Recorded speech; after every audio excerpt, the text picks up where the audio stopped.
চট্টগ্রামে খামার থেকে একে একে ৫৪টি গরু চুরির পর অবশেষে ধরা পড়েছে সংঘবদ্ধ চক্রের ২ সদস্য।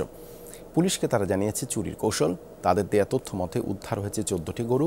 বিভিন্ন জেলা থেকে চট্টগ্রাম এসে চুরির পর বাইরে অর্ধেক দামে এসব গরু বিক্রি করে দেয় চক্রটি। তবে মূল হোতাসহ অন্যরা এখনও ধরাছোঁয়ার বাইরে। মিলিয়ন অফার ওয়ালটন ফ্রিজ কিনে পেতে পারেন ২০ লক্ষ টাকা, রয়েছে কোটি কোটি টাকার নিশ্চিত উপহার। গরু চোরদের ধরতে সিসি ক্যামেরার এই ফুটেজে ছিল ভরসা। এটির সূত্র ধরেই চলে পুলিশের তদন্ত। গন্তব্য অনুসরণ করে দেখা যায় গরু বহনকারী ট্রাকটি চলাচল করে কুমিল্লার চান্দিনা ও চাঁদপুরের মতলব এলাকায়। সেখানে অভিযান চালিয়ে ২ জনকে গ্রেফতার করে পুলিশ।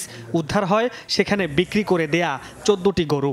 গরুগুলো বেশ বড় এবং বেশ স্বাস্থ্যবান। এগুলো একটা ২ লাখ টাকার উপরে গরু, কিন্তু ওরা কোনোটা ৫০,০০০, কোনোটা ১ লাখ টাকায় যেভাবে পেয়েছে সেভাবে বিক্রি করে দিয়েছে। খুবই কম মূল্যে বিক্রি করেছে। গ্রেফতারের পর ডাকাতির কৌশল পুলিশকে জানায় সংঘবদ্ধ চক্রের এই ২ সদস্য। ডাকাতির আগে সাধারণত যারা ডাকাতি করে থাকে তারা ওই এলাকাটা রেকি করে থাকে, রেকি করে খোঁজখবর নিয়ে থাকে। খোঁজখবর নিয়ে তারা সুবিধাজনক সময়ে এই ডাকাতিগুলো সংগঠন করে থাকে।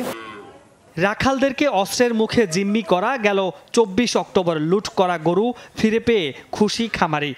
আমার তো খুব ভালো লাগছে। এখন আমি মনে বুঝাইতে পারছি না এই গরুগুলো আমি ফেরত পাবো। এখন আপনারা নিউজ করেছেন, পুলিশ প্রশাসন আমার সহযোগিতা করছে। গরু চুরি বন্ধে নিরাপত্তা বৃদ্ধি এবং চক্রের সবাইকে ধরার দাবি ব্যবসায়ীদের। যারা ডাকাতের সাথে ইনভলভ ওরা যেন জামিন না পায়। দেখা যাচ্ছে যে পুলিশ অনেক কষ্ট করে চোর ধরতেছে, ওনারা জামিনে বেরিয়ে আবার চুরি ডাকাতি করতেছে। আমরা এখনো আতঙ্কগ্রস্ত অবস্থায় আছি, আমরা সংখ্যামুক্ত না। এর আগে গত ১৯ নভেম্বর পটিয়ায়ও এক খামারের ২১টি গরু এবং ১৩ নভেম্বর আরেকটি খামার থেকে চুরি হয় ১৯টি গরু। মামুন রশিদ অফি, যমুনা নিউজ, চট্টগ্রাম।